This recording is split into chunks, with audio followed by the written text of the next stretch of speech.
So, philosophical writing tends to be dense, but I find that yours is really refreshing, especially your lectures. Very easy Thank to you. keep up with. But you touched on something that I thought was interesting, which was the good place, this question of what do we owe each other. You mentioned that the main character is somebody who's trying to be good.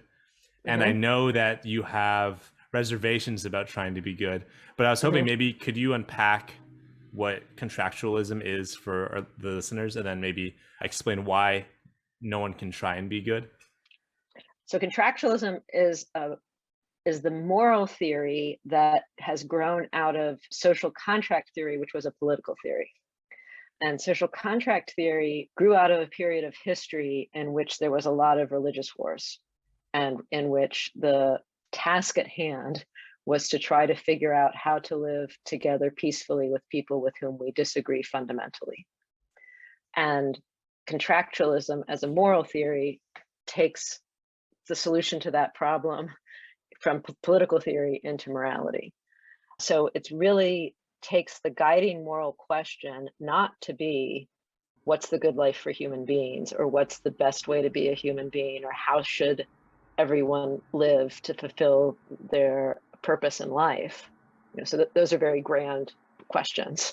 Contractualism as a moral theory asks a much lower down question, a much more basic question, which is just how can we live together peacefully and respectfully? What are the minimum principles or rules we need to abide by if we're going to treat one another with respect across our differences?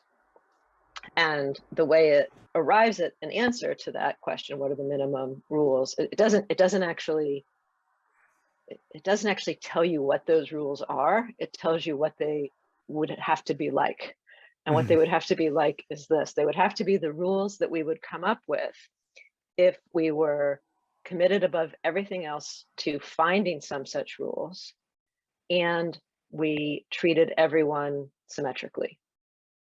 So to make that a little more concrete, if you go back to the scene of religious wars, or back to Westphalia, back to where you have groups of people exhausted from fighting, but still equally powerful, but determined to find a truce. And then you think, what are the terms of that truce?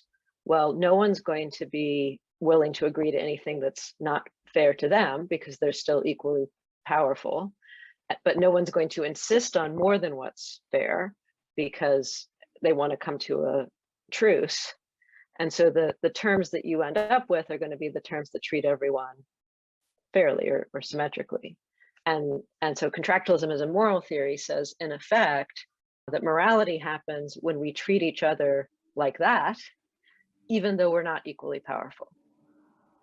When we live by the terms we would come to agree with if we were equally powerful, even when we're not.